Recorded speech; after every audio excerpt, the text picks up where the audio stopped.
Welcome to the I Love Wine and Dogs podcast, created, produced, and hosted by Heidi Huebner, with engineering and production by Timothy StoneDancer Coleman. This show was created to celebrate good wine, amazing pets, and people from around the world who are doing great things in their local communities.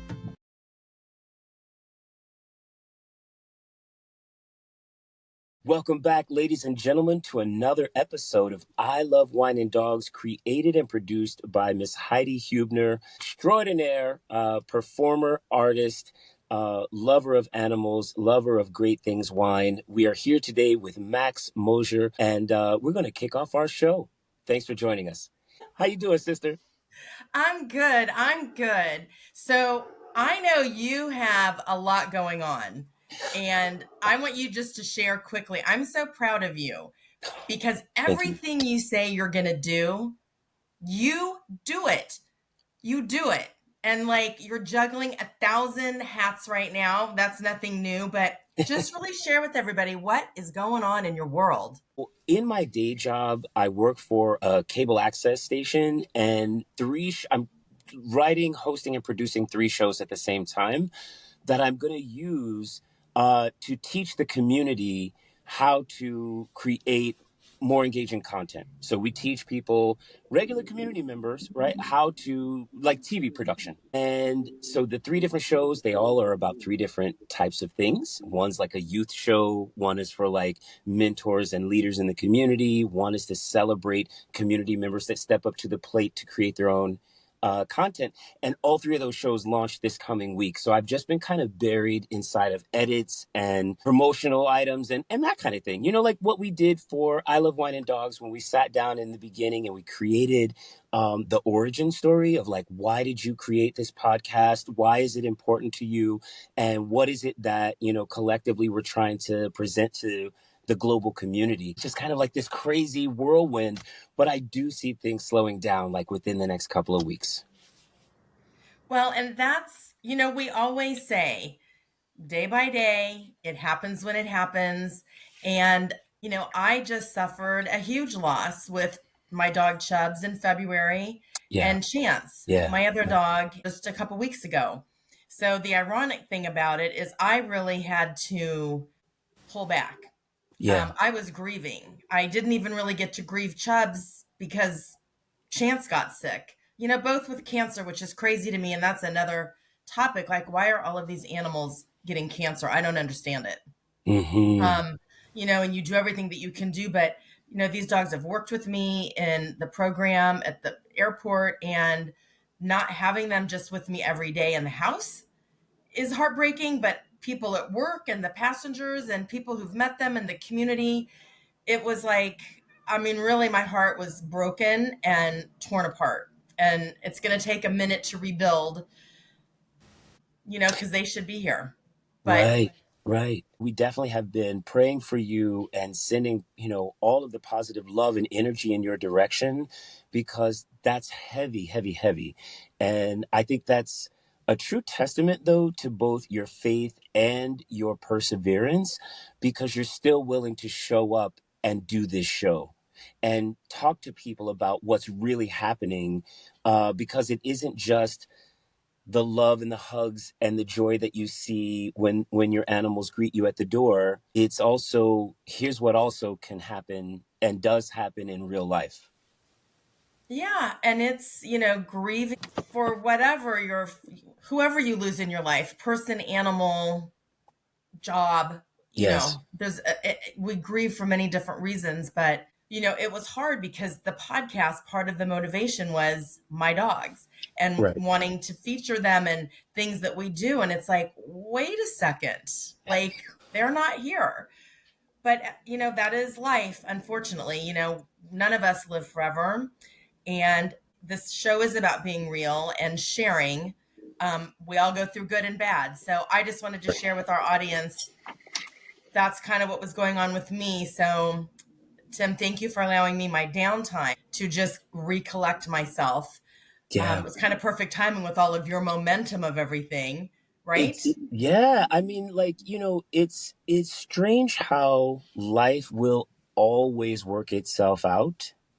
Mm. And it is not always going to work itself out the way we plan and the way we want it to, but it is going to work itself out in a way that provides us with lessons that we can use as we move forward. And so all of the things, right, that have been happening for both of us, positive, negative, and any other way somebody watching or listening might explain it, have led us back to today. And so we're here. We've got our smiles on, we've got our hearts out front. We're going to be honest, like always. I appreciate you. I thank you for letting me be a part of this process. And we've got a great guest with us today. So, Max Moser, this is a great story because he is a pretty cool and amazing guy. I've known Max since he was a little kid. His mom is one of my dearest friends, and he also has his older sister, Emily. Yeah, Max. So before we delve into your interview, what kind of wine do you like to drink? Red, white? So I kind of take after my dad a little. He's a big red cab kind of guy. So I kind of dabble with that. I prefer a red over like the white. Usually a red cab is what I'd go for. I'm not going to sit here and act like I know all the, everything about it, but that's what I'd drink if I had the choice. And that's what's so great about wine. A lot of people have a certain type or a certain label that they like to drink, and others mix it up and they don't really care. But I'm going to introduce you to a different red wine. Okay. So this is my wine of choice, a Syrah. And this is interesting because do you see this bottle is clear? Yeah. So normally red wine bottles are not clear. Right. They're dark. This particular wine is from Tooth and Nail Winery in Cambria, but the grapes are grown in Paso. And I did a wine tasting there, and it was very interesting because Syrah is not one of my wines I normally drink. And so I was like, let's try something new. And this one is actually meant to be chilled, which I was like, what? So at the tasting room, I haven't opened this one yet, Max, because I think we're going to have to get together and open definitely. this together, right? I'm intrigued. Okay. And I'm jealous. But anyway, Tooth and Nail Winery, their tasting room is really awesome. And this is Destinata. They have different labels on their wines. I feel like they're mostly known for their reds, but they did have a rosé and a white. Syrah, this one, and when I tasted it, was more of a like medium to full body for me. And I was tasting a little blackberry, a little chocolate, even like a little earthy like tobacco. But it was really good. So Max, this is the one. Interesting. Tooth and Nail. Cool. We're going to share this together. All It'll right. be chilled. Hey, I don't mind chilled wine. I actually prefer like it a little chilled even when I drink red. My dad's always had the wine fridge, and so everything's always chilled. Yeah. Absolutely. I tend to chill it out if I've opened it and I know I'm not going to get back to it in a day or two. Yeah. Just to try to let it live a little bit longer. Very cool. I hope that is at one of our local warehouses so that on the date, just text me on the day that you guys get together so I can have a glass vicariously. But you know what, Tim? You should see if it is. I'll send you the picture of it. Yes. And if you can't find it, then let me try to get a bottle and send it to you. I love it. That's wonderful. Yeah. Thank you. There we go. Yeah. I was really impressed with it. So anyway, Max, tell us about your dog, Finn. Yeah, Finn is the little cavapoo we have. My mom and I got him right before COVID, right before the world kind of took a crap on all of us. We've had dogs my whole life. My dad, we've always had a dog in the house. That's our protection at home, right? We need a dog around the house. But Finn is just, oh man, he's a lover, Dogs are the best. And I don't know, we've never had a King Charles before, but those guys are just lovers, They just want to cuddle, and they're just unconditional love, as most dogs are. But this dog's just special, and he's inspired me a lot with just the business I have today, and yeah, a lot of different stuff. But it's been fun with him for sure. So you guys grew up in California, right? Born and raised? Yep. Sherman Oaks. And then when you were in school, Mm-hmm. did you have favorite classes? Did you play sports? Did I you was I was a big sports guy, so we were doing sports since I was a little kid. Travel basketball, ball, football, like everything you can think of, we were doing it. I was doing it. So school was always that thing that was like, I don't want to sit in class. I don't like math. I don't like history. I don't like that. PE's fun. You get to go play around and stuff. I could do that. But school was always my struggle, right? I had problems like paying attention with stuff, and I just wasn't a big school fan at all. I can't remember. I feel like at one time your mom was talking about switching you to a charter school. Did that ever happen? So I went to a charter high school. It was considered a charter, but up until elementary, same school, middle school, I switched in eighth grade to a Catholic school because we wanted to try to get into the better Catholic high school. Still didn't get in. That didn't work out too well. Switched high schools. Yeah, I just went to a charter high school. I ended up switching my last 2 years from the Catholic school because it's just too expensive. And my parents kind of gave me the ultimatum where it's like, we can send you to this school and pay if you're going to apply yourself and try. And that's just something I was like, I'll get by, right? I don't fail. I don't do anything. I'm a good C student. If I put the time into it, I could get the A's and B's, but I can't apply myself. And so, who wants to spend all this money for their kid to be like messing around all the time? It's too expensive. Can I ask, what was it about school? Because you're actually talking about a very wide swath of the population on the planet, For sure. right? For sure. So what is it about school that you feel didn't connect with you personally? And I'll sub question that by saying, do you feel like it was because your mind already was kind of geared towards, you like knew already what you wanted to do and these things didn't kind of match with that? Like, what was it? Yeah, I think from an early age, I kind of knew like, what am I going to need this for, right? Like, why do I need to know A, C, B, whatever the mathematical equation is for this? Don't care, right? History, I never was into because it's like, look, I respect the history, but there's nothing I can do about it. I always had this focus of like, I want to make money. I was so intrigued with money when I was little. I had my dad was like the business owner. My mom was the 9 to 5 struggling, sometimes needed 2 jobs just so we could get by. And I was like, I love her, but I don't want to be on that side, right? I want to be able to have my own business and go do this and whatever. And so from a very young age, I was just trying anything to just, how can I make money? I became obsessed. I just YouTube different things.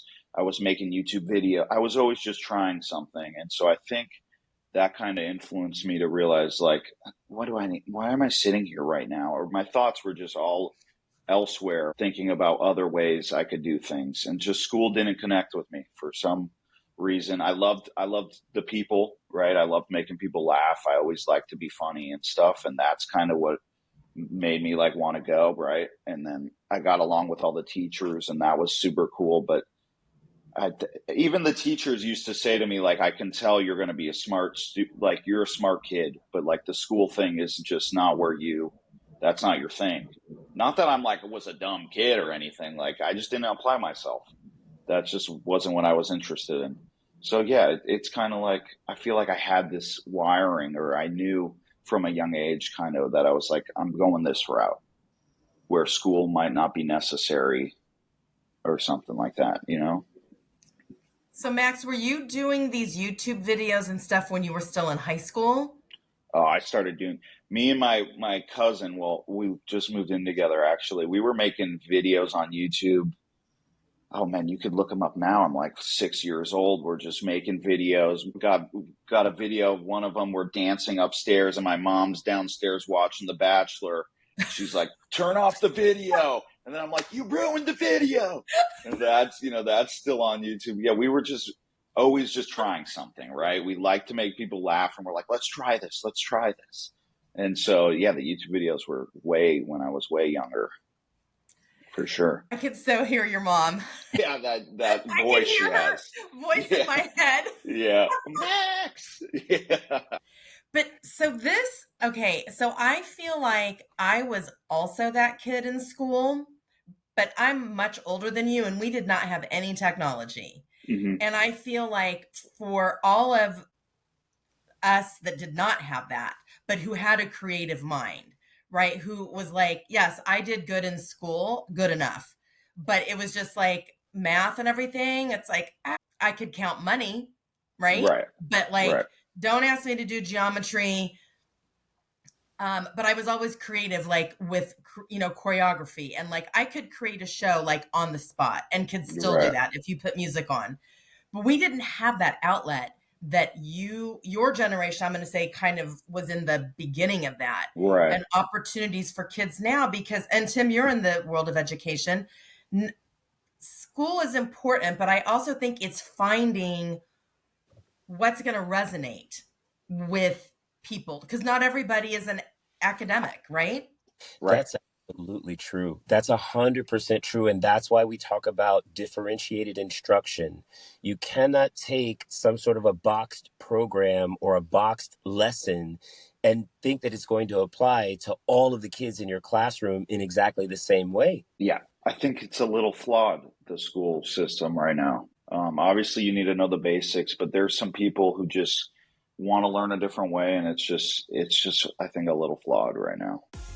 We'll be right back after these messages. Watch season 1 of I Love Wine and Dogs on Spotify. Wherever you live, go to your local shelter or work with your local rescue group to bring in your new forever loving baby if you're ready. Remember, you got to make sure you're ready for this commitment, but you can foster, you can volunteer. There are so many other ways that you can give back and help your fellow community in the pet world. Like, share, and subscribe on Facebook and Instagram at I Love Wine and Dogs. Welcome back to the show. What was your first money Socks. maker? Yeah. Well, socks. Yeah. But definitely before that, I did the lemonade stands, right? That kind of introduced me to the whole seeing cash, right? I remember just like being like, wow, you can like sell something, get cash back. And not only that, but like the people leave with a happy experience, something like that. So start with the lemonade stands. Then I got in trouble in middle school for selling candy. I'd go to Smart and Final with my dad. We'd buy the variety packs. I'd fill up my backpack with all the candies, right? Because school had candy, but I knew they didn't have the Sour Patch ones, or I knew they didn't have these ones, and that's what the kids wanted, right? So I'd fill up the bag. And that's another thing, not to bring it back, but the school thing, right? I got in trouble for selling the candy, right? They made it this big thing, like I'm some bad student. And I remember my dad being like, that's ridiculous. Like, I'm proud of you. That's how we do it. And it's like, you should be encouraged to do that stuff, but you're not. So I was doing the candy thing, and then the socks was a little after that, because I was always big into travel basketball. So the Nike socks at the time, they had these stripes on the back, were really popular. And I found a YouTube video of someone putting them in dye, and you could change the colors of them because everyone wanted the new colors of these socks, but Nike themselves didn't release them. So I began to dye the colors that the kids wanted, right? And I sold locally at first, but then I made the Facebook page and was shipping all around the world. And I just organically got people reaching out wanting socks. And I made my website. I drew a logo and then had a friend put it onto a computer because I didn't know how to do that. And I just trial and error, I would go in the backyard. I had 2 buckets. One would dye. We'd be dyeing socks, some shit, just figuring it out. And it was super fun. And now as I have lived a little longer and I'm doing like similar things, I look back and I'm just kind of like I'm still kind of doing the selling stuff. And it's crazy to just look back and see how that all played a big part. But it was fun. How wonderful that you had parents that were proud, that told you how proud of you they are for your entrepreneurial spirit. Right. Yeah. Right. And the fact that you could see what was needed. You could see what there was a deficit, like there was a supply and demand challenge. Yep. And then here you are as a young guy, like, well, this doesn't exist, so I'm going to fill that space. Yep. And I love my parents, right? They play a big part in all this. And to get encouragement, because I know a lot of kids probably might feel the same way I do or want to do something, and the parents are not having it, right? Stick to school, pay attention, worry about all that nonsense, or it's not going to do anything. My parents always supported me with that stuff. So I can't complain about that. I know, and your friend helping you, and you guys kind of collaborating and, coming up with that's what business people do. Right. Yeah. You're an entrepreneur, Max. You have been since you were a kid. Yeah. Yeah, right? Definitely. And I think that's when I hear interviews of entrepreneurs now, I'm like, they didn't like to pay attention in school either, or they couldn't do it. And I'm like, that's how I felt. Like, I just resonate. And it's like, you get this little thing inside you or something. It's crazy now. I feel like everyone kind of wants to dabble and try their own thing. And I love it. I think it's great. And then I also think there are people who aren't cut out for it, exactly, because it's not all the sunshines and the rain, but they need the comfortability, and they need that steady pay or whatever it is, but it's all about the risks. And so, people will figure it out, but all power to them. That's why we live here, right? We live in the country where you can do all that stuff. So it's incredible. We'll be right back after these messages. I Love Wine and Dogs podcast has brand new merchandise. Have you ever looked at something and realized you didn't need it until you saw it? I Love Wine and Dogs.shop, your one-stop shop to support loving pets, good wine, and great people doing awesome things in their communities. Visit ilovewineanddogs.shop and get that new merch. Welcome back to the show. So, Max, take us to where you are now and what you're doing with Lucky Paws.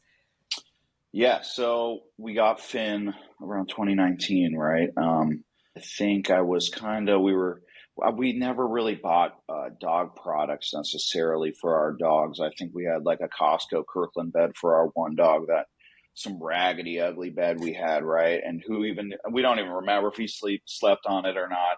And so I kind of figured, like, there's got to be like cute beds, right? This dog, he's so cute. I just want to take pictures of him. What can we get him? What can we get him in? And I came across some dog beds after a couple other failed business ideas. Dogs, kind of that niche, instantly I just found that people were spending money on their dogs. And I found these dog beds, and I kind of never looked back, right? I knew that the whole anxiety thing in dogs was becoming a thing. So I kind of marketed my bed as an anti-anxiety dog bed, right? They can curl around in it, sleep all night. The fur reminds them of their mother's fur coat, like stuff like that. And my dog actually enjoyed the product. He actually slept in it all the time. So I was like, this is great. I'm not bullshitting. Like, this is legit. This could be a thing. People like these. And so I started selling them on Google Ads. I made my own Google Ads and kind of just made a website, did all that stuff. And it just kind of took off, especially during COVID was some of the best highlights of the business for sure. And then after COVID, and it's kind of gone like this, and now it kind of dropped for sure, I want to say, just the demand. And the thing about all these online businesses now is someone can be like, they're selling a lot. Let me go find that product, or find someone who can make it, and let's just copy everything they do, right? And so then you're competing with all these people. Then you have customers that are like, well, this guy's selling it on Amazon for half the price. And it's because they have their own factory. They could just cut you right out. So the challenges of running an online business it's no joke, for real. And you have to constantly test and innovate and think of new ideas. So it's been an up and down trend, but I love it. I mean, I love my dogs. I love bringing new products to them and working and innovating with the manufacturers I use, and just seeing my dogs sleep on these beds all the time. I'm like, if my dog can do that, there's thousands others that can use some dog beds. I'm on Shopify, and Shopify's huge now for encouraging young entrepreneurs to make websites, and that's kind of everyone's go-to when they sell online. And they have apps where you could, with a click of a button, you copy the entire person's website, and now it's on yours. It's like insane. But I think copying first, a form of flattering. Like, you know, it just to have someone copy you, you know, take that to heart and realize like, well, I'm doing something right. And then secondly, though, like copying isn't always bad, but you do need to reinvent it a little bit, put your own twist to it, because you're always going to be behind if you're just copying the next person, right? Because they're the one innovating. You're waiting for the innovation, and you're copying once they already did it, and you're behind. You're late. It's too late. Max, you're only doing dog beds, correct?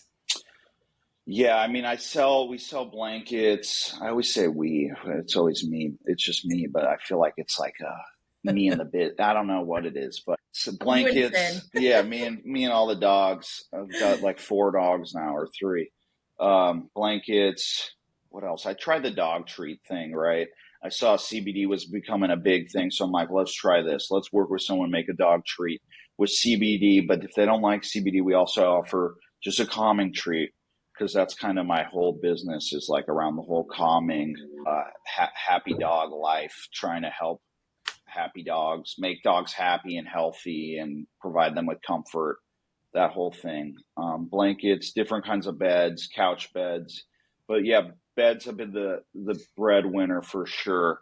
I got one next to me, these new memory foam beds here, what I'm working on now. And that's kind of been, I'm kind of going more so the route where, okay, you want to copy me, you got to invest a crap ton of money then if you want to copy me, because I'm doing something you can't just grab out there anymore. I'm super proud too of these new beds. I feel like the quality is great. I want to go target the customers that are willing to spend money for their dog for a bed that's going to last a lifetime, rather than a customer who's looking for a cheap fix. That's true with everything. Right. If you're going to listen, my shoes that were expensive are still with me 20 years later. Mm-hmm. The shoes that I buy because they're at whatever store and they're cheap, they fall apart. Like I'm like, how my shoe is disintegrating. Like, right. What is going on here? Same thing with clothes, purses, food. You know what I mean? It's like, if you buy crap, you're feeding your body with crap. And eventually your body's like, hello, I need like real fruit. Don't give me frozen, whatever. Right. So good for you, Max. And it's, I finally spent a lot of money on a mattress. I have never slept so good in my whole life. Why didn't I not do this 20 years? It's ridiculous. So you're right.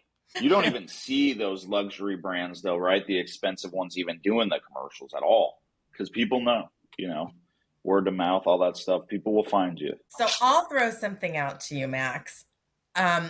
So Ripley, our little rescue, I have bought every chew toy that's supposed to be indestructible. Yeah. And I'm like, okay, how did you break this in 2? This is not good for you. I mean, so I am wasting so much money on things that, for tough chewers. I mean, I'm beside myself. Like, It's literally, I'm like, how did you, this hard plastic, and like, now is this in your stomach? So we've thrown everything away because I just don't think that it's safe. Nothing's indestructible. He needs to chew. He's only a year old. Right. So nothing's indestructible. We got my dad and I. We got a new dog. My dad, Karen, my stepmom. We all got this new dog, this little puppy, so cute. Maybe went through 20 of my dog beds, ripped them to shreds. We'd get home destroyed everywhere, right?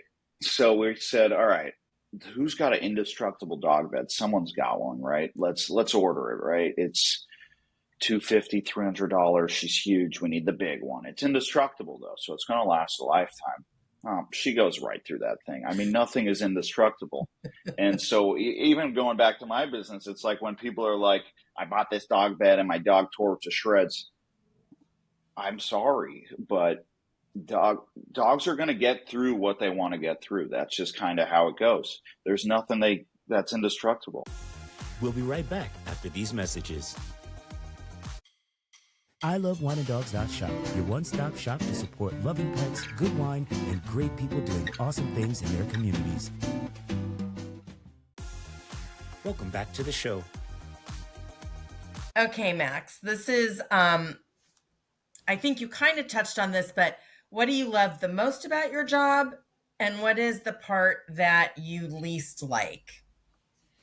Well, the most, I must say, it's got to be the freedom, right?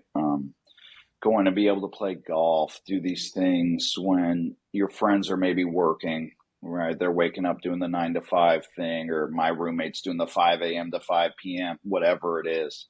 Definitely the freedom. I think that's always what intrigued me about entrepreneurship. I wanted that freedom. I didn't want to be tied down to a job. Or my dad was always there for my games, took me to school, picked me up. My mom couldn't because she wasn't off till 5, which, not saying that's a bad thing, but that's just how it was. And I saw both sides. And so it's like, I want that one, right? I want that one. I want that freedom. I want to be able to do what I want. I feel like that's what financial freedom is to me. It's the freedom that comes with it, taking care of people you love. The hardest part is the risk and not knowing what's going to happen. I mean, at any day, when you're owning a business, there's going to be high highs and low lows. And I feel like I've experienced both. And I'm sure it's only going to get crazier, hopefully more high highs though, right? That's what we're aiming for sure. But the lows are tough. And there's not many people you could talk to about who understand where you're coming from. There's not many people who have a blueprint, who have the answers. You kind of just got to keep chucking away and hope for the best and know that it's all going to work out. But I love the journey too. So that's what's amazing. So. Yeah, absolutely. That's such an important part, the journey. Yes. Mm-hmm. That's the biggest part. Because once you hit the end goal, I've heard so many people and it's like, well, now what? Right? Well, I waited my whole life for this and now I have it and now it's not as great as I thought it would be. And so it's like, enjoy that journey, enjoy the unknown in the middle, that you don't know if it's going to work out, but you're just trying everything and it's exciting and you're just figuring it out. And so I'm trying to do that the best I can, enjoying that journey. I think you are. So I always like to ask people, if I had a magic wand and you could use that on anything, or a couple of things, off the top of your head, what would that be? Magic and that's a wand. tough question. That is a tough question, because back to this journey thing, right? I could go, hey, make me a billionaire, whatever it might be, but it's like, then what? I'd honestly go a little personal, right? I want a better golf game. I'd like a better golf swing. I'd use my magic wand to maybe shoot under par. I just want my parents to be set, right? If I had a magic wand, I'd use it for them to stop working. And maybe they could come help me a little bit with my thing. If we could do a little family business thing, right? Or just take that worry out of my family's life, of just anything, whether it's my sister, my mom, my dad, just so we could all be happy and enjoy these years while they're getting older, still young, but getting older, right? And to me, my biggest fear is not making it while they're here. And so if I could use something, it'd be like, hey, let's make sure we're all good so we can enjoy this life together while we have it, before they can't go on vacations anymore, or, you never know what happens there. I don't know where I'd be without them. And I love my family. And as I've gotten older, I've realized how important it is to me and that I'm around as much as I can with my family. We're all best friends. I want to watch TV with my mom, maybe some reality TV on a Sunday. That's what I want to do.